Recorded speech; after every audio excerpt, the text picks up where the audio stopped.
Ya. Kita santai aja di sini karena aku juga pengen lebih ngajakin kalian ngobrol, diskusi karena yang namanya ngebahas desain mah kita jangan serius-serius amat sih. Sekarang kan dia juga udah pusing, jadi kita bahasnya pusing ya. Kita santai aja. Aku pengen tanya dulu kalian di sini yang anak fisiknya ada berapa?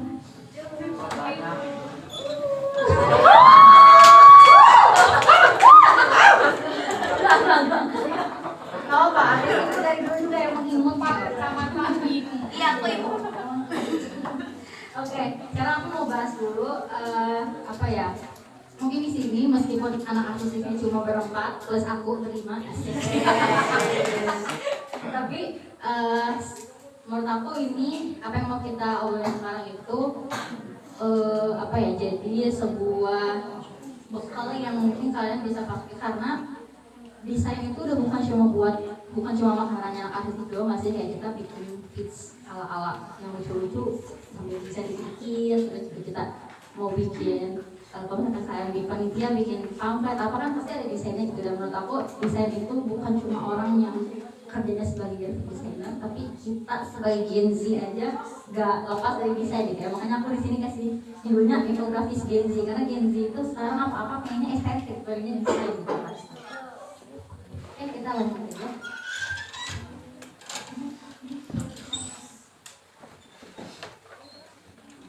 Nah, maaf ya ini kalau nggak kelihatan boleh maju nggak? Soalnya aku tuh pengen kenapa tadi nanya gede bisa lebih gede karena aku mau ngeliatin ini ke kalian ada sebuah perbandingan di sini ada gambar di kiri sama di kiri itu mana ya? Kiri sama kanan. Di sini ada dua. Sebelum kita masuk ke materinya, aku pengen kalian melihat secara mata awam manusia normal tanpa melihat atau tanpa kita bahas secara teknis atau misalkan secara materi desain. Mana yang Y, mana yang N? Y itu yes, N itu no. Mana yang Y, mana yang N? Ini. Berarti yang kiri Y, N. Oke. Sebelum kita nanti akan bahas kenapa itu N, kenapa itu Y, kita lihat dulu dari perspektif infografis itu apa ya.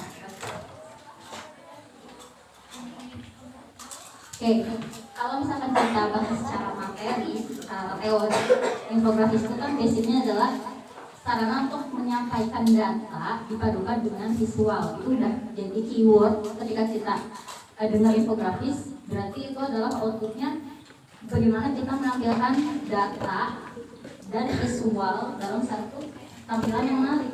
Karena infografis ini punya aku garis ini kan karena infografis itu yang punya output seperti ini, yang punya output penyajian data seperti ini cuma infografis. Karena kalau TV udah jelas-jelas video, audio, visual, radio udah jelas-jelas audio, terus juga artikel online itu nggak bisa se-colorful dan se-interaktif infografis kan. Makanya penyajian data secara visual ini itu cuma infografis yang punya. Makanya ada beberapa hal yang harus kita perhatiin ya. Jadi kita udah bisa ambil keyword misalkan infografis itu adalah informasi yang digabung dengan grafis juga atau gambar atau visual. Okay, next.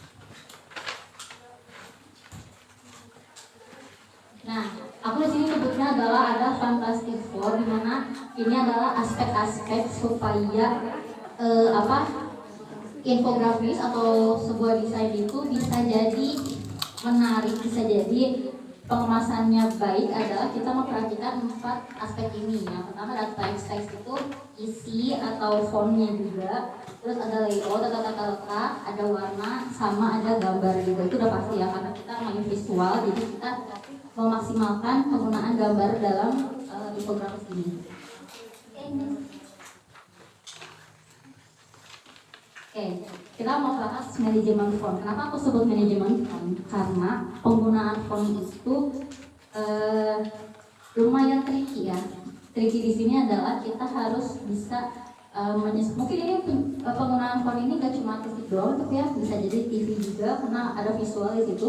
Karena font ini kalau misalkan kita nggak pakai font yang sesuai tema yang pertama, nggak sesuai tema, nggak cocok. Misalnya kita mau bikin desain infografisnya tentang tentang rekomendasi kuliner di Bandung misalkan, tapi fontnya pakai font-font ala horor, ala spooky, itu nggak cocok kan. Jadi banyak hal-hal yang harus kita perhatikan kalau misalkan kita mau menentukan font apa. Salah satunya yang pertama adalah sesuaikan dengan tema dulu. Kalau misalkan kita mau bikin desain atau infografis yang lebih ke tips and trick gitu kan, kita ingin menyajikannya secara santai, secara menarik, eye-catching. Itu bisa kita kasih judulnya yang dekoratif, yang lucu-lucu kayak ala scrapbook misalkan. Itu gimana sih kalau misalkan kita pengen nentuin atau pakai font yang sesuai sama tema? Bisa banget kita cari kayak misalkan di Google atau di Dafont atau 114 itu misalnya pengen temanya yang ala-ala komik, ada komik font atau retro font. Ini kalau misalkan di jurnal gitu ya yang biasanya pakai tema-temanya retro, pakai tema-tema ala jadul, apa sih? Carikan retro font. Pokoknya ini yang sesuai tema gitu kan. Dan kita harus menyesuaikan font kita sama tema desain yang mau kita bawa gitu. Terus yang kedua, kita harus, ini notes banget ya, dalam satu desain itu kita nggak boleh pakai lebih dari 3 font, maksimal banget 3 font. Kenapa? Karena penggunaan font yang berlebih itu nanti mata kita menyerap informasi itu bukan isi teksnya, tapi apa yang kita lihatnya, bentuknya, gambarnya. Kalau misalkan fontnya terlalu banyak, jadinya tuh kayak ini kita mau lihat fontnya atau mau lihat isinya gitu kan. Kayak ini contohnya dari Tirto.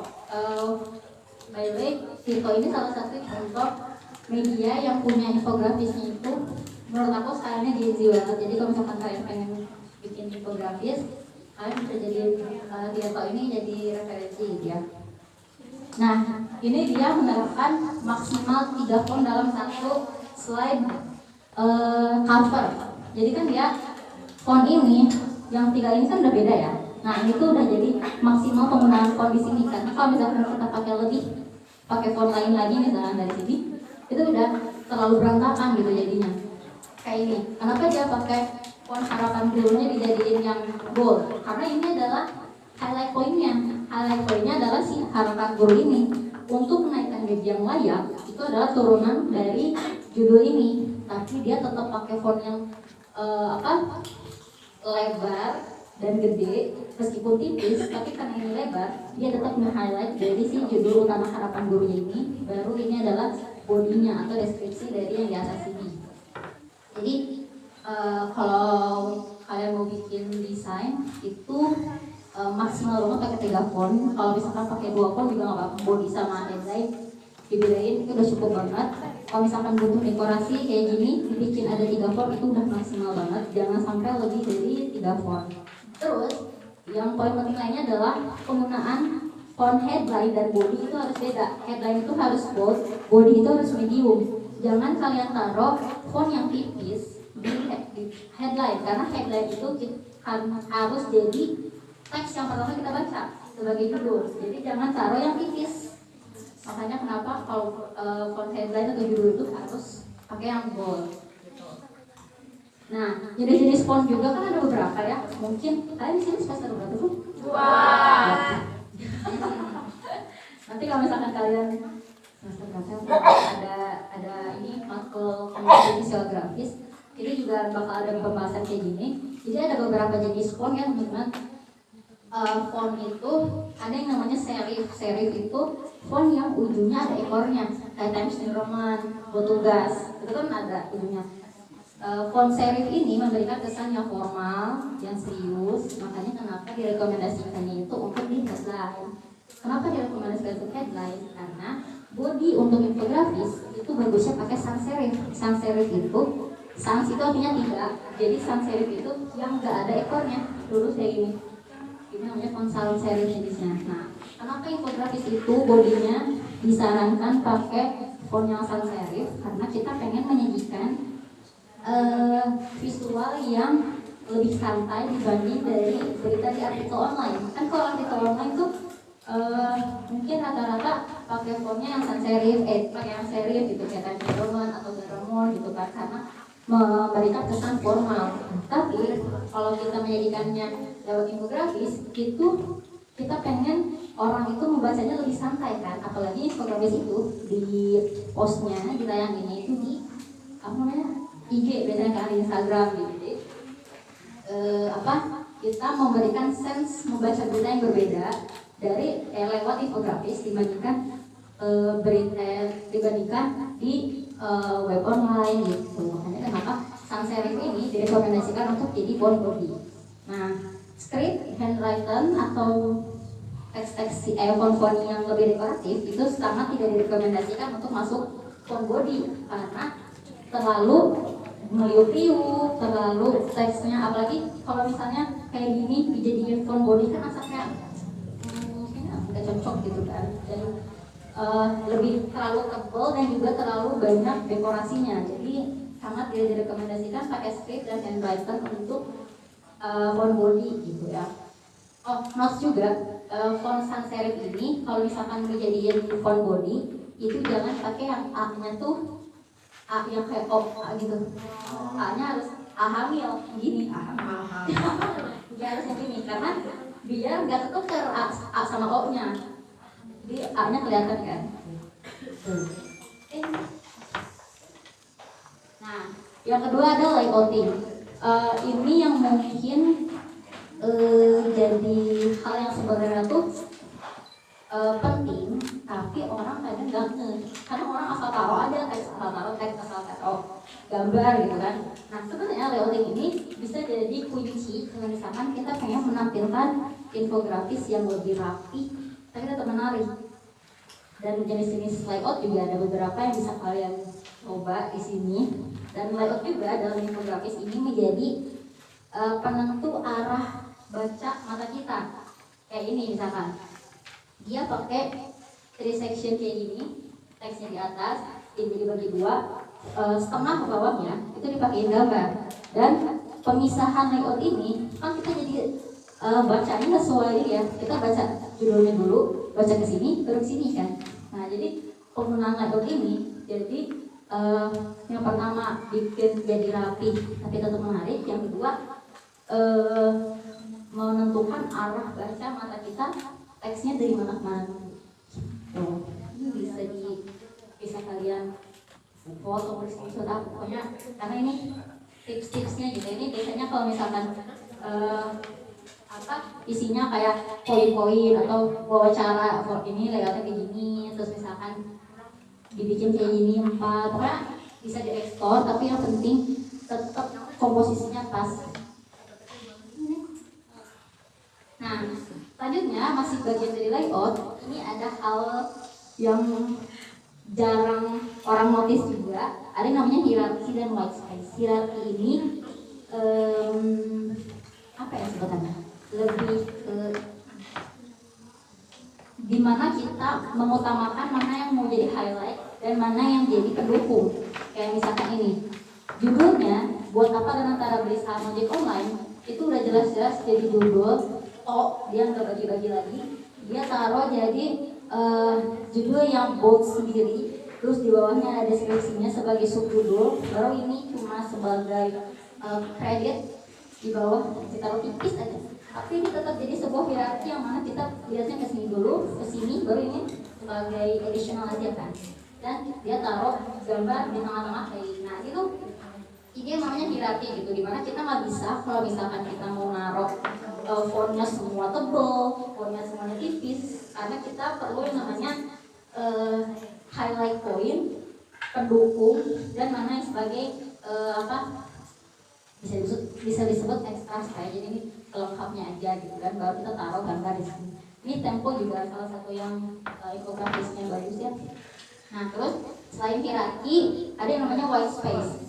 White space ini adalah dimana ruang nafas dalam sebuah desain. Kita nggak bisa dalam satu slide ini kita penuhin semua sama teks, kita penuhin semua sama teks, nggak bisa. Dalam desain itu kita butuh yang namanya ruang nafas, makanya di sini dibikin kosong.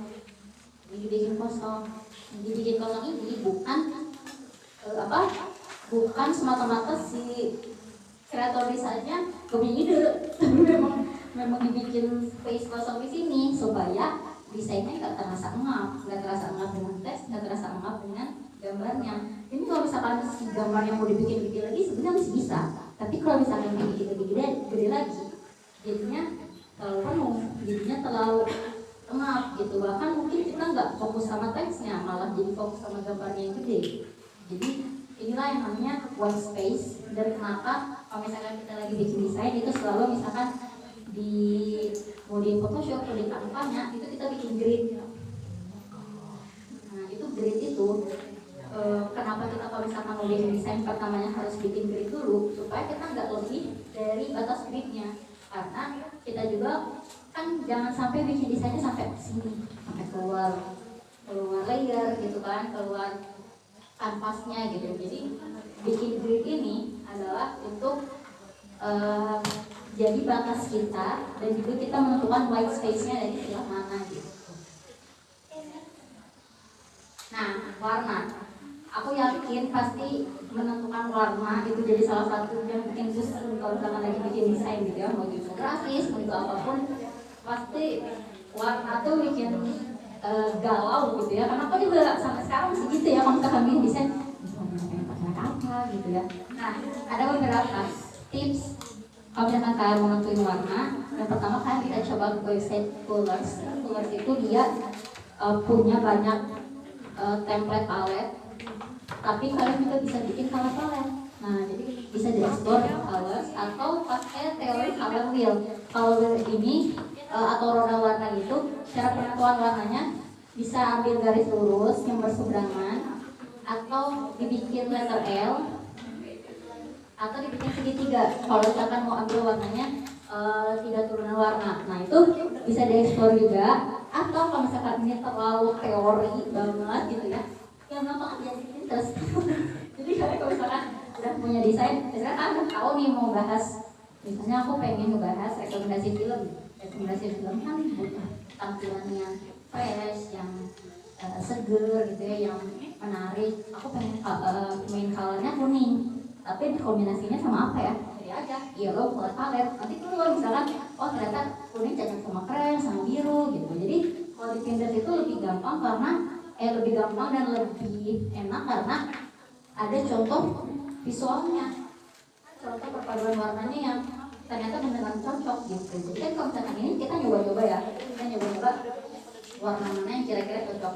Tapi kan ternyata kalau misalkan kita nyoba colornya aja, belum ada objeknya, kadang ternyata nggak cocok, kadang ternyata asal kurang ya gitu. Jadi bisa pakai Pinterest itu udah jalan ninja lah, kayaknya udah gampang banget soalnya. Nah, ilustrasi untuk jurnal post media sebenarnya sih penggunaan gambar itu bukan yang terlalu banget kita harus kayak jangan gambar yang komersil misalnya gitu. Karena kan kita sebatas media kampus, kita bukan media komersil juga, jadi sebenarnya penggunaannya masih aman-aman aja. Penting kalau misalkan emang mau pakai referensi ditulis aja di gambarnya gitu kecil. Dan beberapa web ilustrasi yang mungkin kalian bisa pakai, ini bukan cuma bukan cuma infografis doang, bahkan mungkin kalau kalian pengen ngasih icon-icon di TV gitu, di video TV ini juga bisa dipakai karena web-web ini mostly banyak yang free. Di gambarnya mostly free. Ada free pick, bisa beli. Kalau flat icon itu dia lebih ke icon kayak icon icon makanan, icon toilet, itu banyaknya di flat icon. Terus Pinterest sama Canva. Jadi banyak pilihannya. Dan juga sebagai lembaga pers mahasiswa sebenarnya kita nggak yang bukan bawa komersil, jadi secara penggunaan podcast sebenarnya masih aman-aman aja. Dan penggunaan foto atau ilustrasi ini dipadukan dengan layout yang tadi. Jadi penggunaannya kita nggak bisa asal naruh foto tapi ternyata teksnya malah jadi membaca kan. Itu perpaduan dari ilustrasi dan layout yang tadi itu menghasilkan desain infografis yang rapi ya istilah sebelumnya. Nah, balik lagi sini. Dengan apa yang tadi udah kita bahas, Tadi kan kalian pada bilang yang Mei ini kan. Siapa yang mau jelasin ke aku kenapa ini jadi Mei? Satu orang di sini. Ayo boleh satu orang. Ada yang mau jelasin nggak? Ayo, Sasa. Gak apa-apa, tenang aja guys. Ayo boleh dari anak artistik apa atau dari divisi foto, divisi online, divisi TV, untuk yang kayak yang mau jelasin. Tapi harus kesini. Ah, sini. Bagus, Sa. Ayo tepuk tangan dulu dong. Namanya siapa? Nama aku Salatiga. Salwa. Mana dong artistik? Sini. Oh, 4 kecamatan. Kamu kasih tahu. Yang biru itu. Kenapa yang biru itu naik? Karena menurut aku dari diri aku sendiri, aku tuh bakal lebih tertarik sama yang gambarnya lebih ada apa ya namanya? Visualnya. Kalau ini kayak Boring. iya boring gitu loh, baca menarik perhatian banget gitu karena kalau yang ini kan melihatnya kayak ini tuh apa, ini kenapa, pasti nanti langsung dibacain alasannya kenapa karena ada visualnya langsung. Kalau ini cuma teks doang gitu, jadi menurut aku ini boring banget. Ada lagi Visualnya boring, terus ininya sih dari kurang mami juga. Terlalu banyak teks. Oh iya. Terus ininya kayaknya terlalu ini deh, agak nyaru juga sih warnanya. Terlalu banyak teks.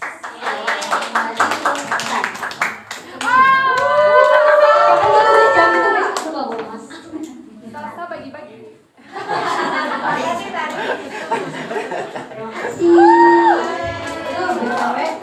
Itu desain aku ya. Oke benar ya tadi. Terima kasih saya Salwa ya. Terima kasih ya Salwa. Oke jadi benar ya. Menurut apa yang tadi kita bahas yang ada di sini sangat tidak apa ya? Itu pokoknya ini aja gitu. Warnanya terlalu nabrak bahkan fontnya aja dia tulisannya kok baca kalau sama background yang cerah gitu kan. Dan tidak ada visual yang merepresentasikan apa sih lagi bahas di sini gitu. Kamu iya iklan baca kayak gini. Apa isinya? Jadi memang apa ya? Itulah yang makanya kenapa tadi fantasi flow tadi jadi aspek yang harus kita perhatikan supaya nanti outputnya kayak gini. Ini layoutnya jelas, ada visualnya, perpaduan warnanya dia backgroundnya keren, ininya hijau tua, teksnya jadi kebaca gitu kan. Ini masuk angin, iya angin puting beliung kan nonton angin masuk angin puting beliung kan, tapi visualnya menarik gitu. Jadi orang bisa lanjut untuk baca slide-slide selanjutnya. Nah, ini poin penting yang harus kita perhatikan kalau kita mau bikin infografis. Infografis itu bukan kopas artikel. Kenapa bukan kopas artikel? Nah, coba dibuka ini. Yang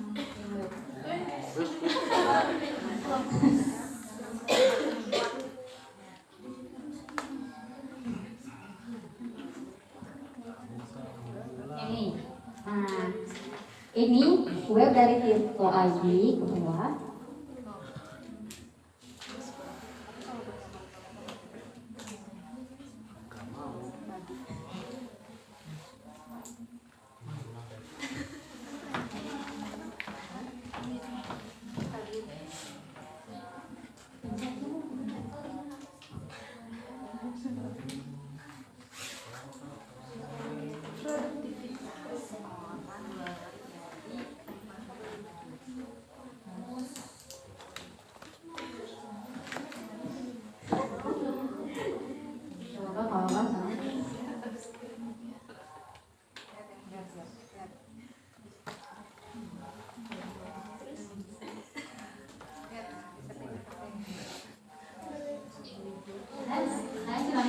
Berapa sih?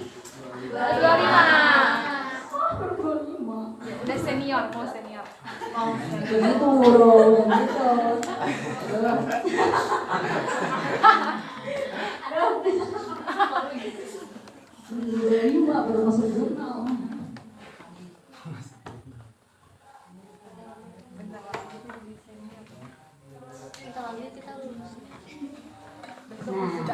Terima kasih.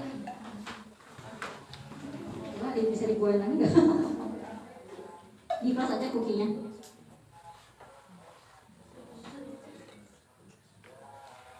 Banyak iklan. Nah, oke. Di judulnya dulu boleh? Oke. Ini artikelnya judulnya mengurai akar masalah mismatch tenaga kerja di Indonesia. Judul artikelnya. Coba kita scroll bawah. Isinya tuh paragraf, lumayan panjang, detail, deskriptif, terus juga ada data-datanya di bawahnya aja terus.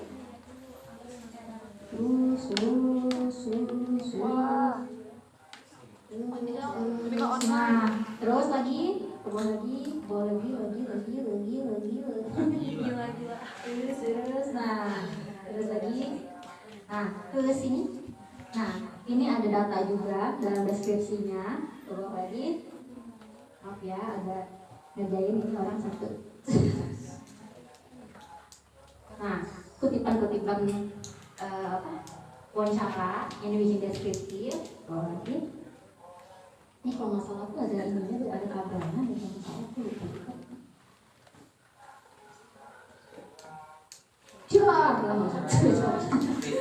Nah, pokoknya dalam satu artikel ini yang temanya tadi itu kan dia mengolah dalam format berita online itu kan deskriptif, detail, terus juga ada data-datanya, ada wawancaranya. Ini lagi, PPT lagi.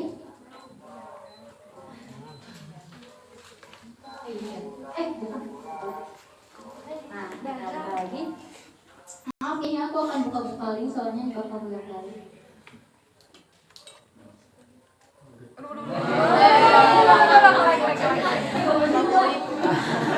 Enggak tahu.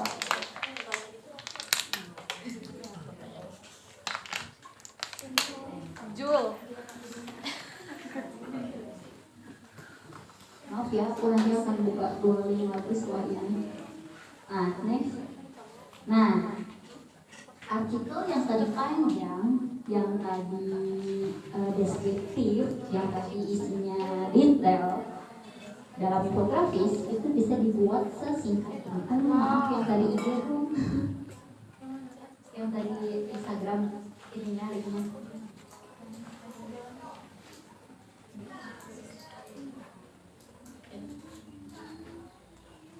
Nih, lihat. Nah, dari slide satunya dulu. Judulnya dari yang tadi itu judulnya juga udah beda. Kenapa dibikin beda? Karena dalam infografis ini kita pengen orang baca sampai habis kan. Pengen gimana dari slide satu itu menarik dan orang mau baca isinya sampai belakang. Nah, bikinlah judul yang isinya pertanyaan, judul yang isinya biasanya ajakan, atau judul yang biasanya kalau di TV atau di reels itu hooknya itu dibikin supaya orang tuh penasaran pengen nge-swipe lagi gitu. Makanya ini penggunaan judulnya dia ganti dari yang panjang dan formal tadi dibikin lebih santai dan seperti ingin menjawab keresahan. Coba di tuh dari yang datanya yang tadi sebenarnya saja itu bisa dibikin sesingkat ini dan semenarik ini dengan adanya gambar-gambar yang tadi gitu kan. Jadi ini CTA di backgroundnya. Jadi infografis ini hadir untuk menampilkan berita yang lebih santai, lebih bisa diterima orang yang lagi scroll sosmed, yang lagi scroll Instagram. Kita balik lagi ke PPT-nya.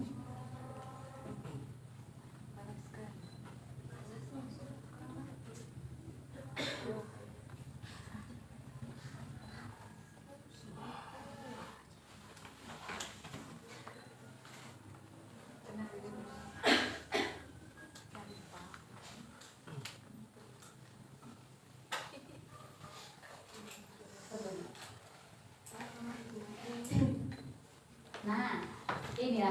Kenapa aku sebut infografis simul pakai poster? Karena infografis ini pengen menyajikan berita dengan tampilan yang fresh. Dan karena secara pengolahannya dari yang tadi artikel panjang detail tadi, itu dia bisa bikin sesingkat dan semenarik itu dalam sebuah infografis yang diposting di Instagram. Nah, makanya infografis ini penyajiannya padat dengan mengutamakan highlight point dari apa yang udah kita dapat datanya yang tadi, data yang panjang tadi yang ada hasil surveinya, ada datanya, ada angka-angkanya, itu diolah, dibikin highlight poinnya apa, baru kita konversikan jadi sebuah desain di infografis. Makanya infografis ini harus punya visual yang menarik dari kombinasi ilustrasi dan warna. Kayak tadi yang Mei itu kan warnanya udah mah asal naruh itu, terus teksnya juga menarik dan juga tidak ada gambarnya, visualnya yang menggambar, yang mau visualisasikan isi beritanya itu apa gitu. Dan infografis ini harus membuat orang tidak banyak spend screen time yang banyak, karena kita mau menampilkan itu di Instagram kan. Instagram itu dengan penyajian yang kebanyakan reels, terus juga carousel singkat, itu orang nggak mau membuang waktu banyak untuk scroll satu postingan aja, untuk banyak satu postingan aja kali. Bahkan orang lebih banyak waktu scrollingnya dibandingkan stay dalam satu postingan kan. Jadi itulah makanya kenapa kita harus bikin infografis ini dibuat sesingkat, padat, jelas mungkin dan semenarik mungkin, karena orang nggak mau spend banyak screen time dalam sebuah postingan. Nah, itu dua satu enggak ya? Terus itu. Nah, satu lagi, infografis ini bisa jadi pintu menuju orang yang mau baca artikelnya. Kayak tadi di Tirto, coba di back satu. Nah, ini di Tirto itu di bawahnya ada tulisan sumbernya adalah artikel Tirto yang tadi. Jadi kalau misalkan orang pengen baca lebih detail atau misalkan orang ingin tahu lebih banyak apa yang ada di sini, itu orang bisa baca di artikelnya aja, nggak perlu mengkopas semua artikelnya dalam satu infografis. Gitu, makanya teman-teman yang mungkin punya artikel yang bagus pengen jadi infografis itu bisa, tapi nggak harus dimasukin semuanya, dibikin aja misalnya di bawahnya sumbernya artikel jurnal pers media apa gitu. Jadi kalau misalkan orang ada yang tertarik pengen baca lebih lanjut, ya lihat aja di artikelnya gitu. Nah sekarang bisa nggak sih orang itu bikin infografis tidak selikutan? Menurut kalian bisa nggak? Dan menurut kalian cara bikinnya sama nggak kayak online, sama kayak TV, sama kayak foto? Oke, coba kita next. Ini web yang tadi, yang satu lagi.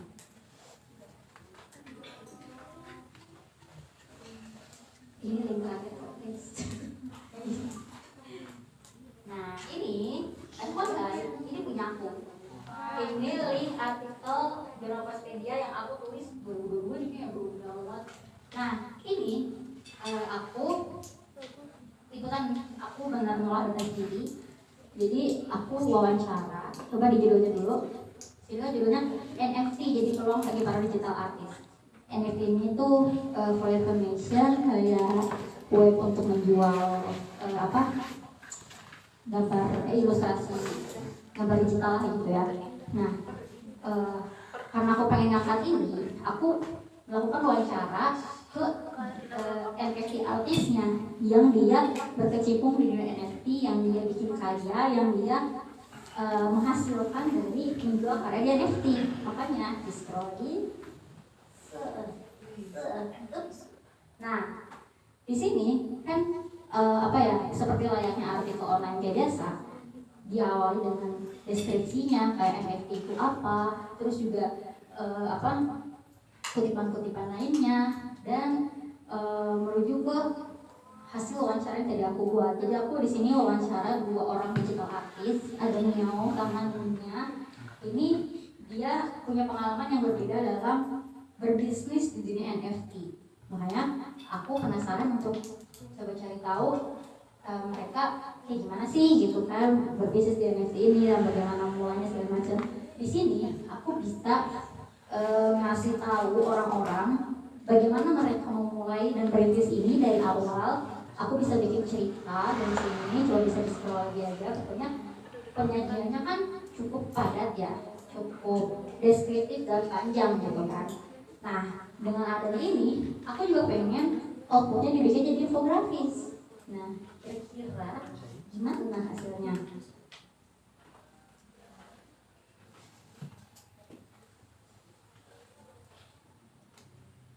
Nah, ini hasilnya. Dalam infografisnya, aku cuma membuat output dibikin 3 slide doang dari teks yang panjang tadi gitu. Prinsipnya sama kayak yang tadi gitu ya. Coba di back dulu.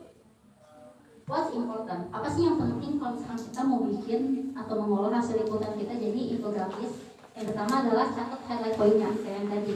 Karena kalau misalkan kita bikin berita online, itu kan kita harus sedeskriptif mungkin, itu harus sedetail mungkin kan.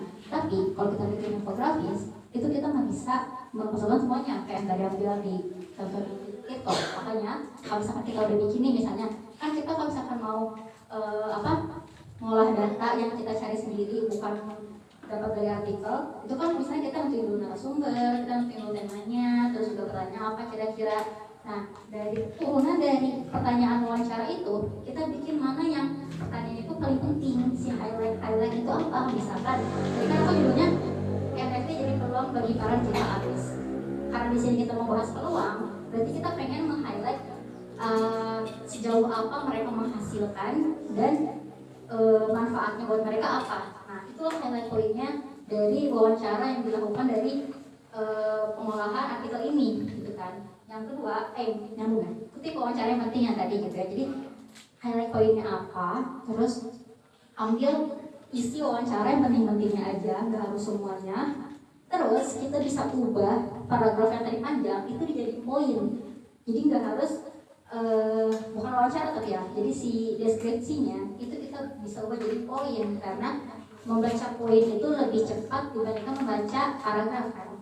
Jadi kita olah paragraf-paragraf itu jadi poin. Misalkan paragraf yang bisa diubah jadi poin itu misalnya 5 tips berangkat pagi buat mahasiswa baru misalkan. Itu kan kalau misalkan dibikin di berita online, 1 misalnya pasang alarm, terus bawahnya deskripsi. Kalau bisa pasang alarm berdoa segala macam. Tapi kalau sudah infografis, cukup pasang alarm 1.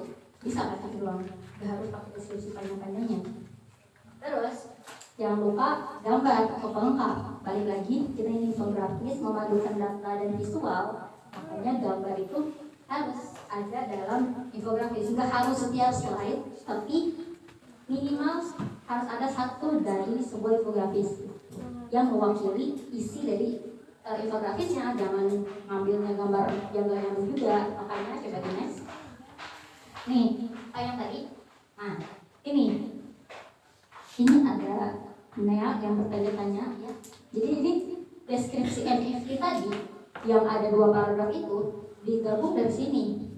Jadi poin gitu kan dengan visual yang ala-ala kayak di komputer gelap. Nah, terus kan tadi di webnya itu ada ngejelasin beberapa platform NFT yang lain. Maaf ini ada kurang kelihatan. Jadi si platform NFT ini yang tadi dideskripsikan, kita cuma bisa masukin logonya doang, ini ada apa aja gitu-gitu.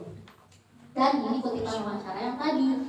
Kutipan wawancaranya adalah tentang cerita mereka memulai NFT. Terus di sini ada berapa karya yang terjual. Dan gitu doang.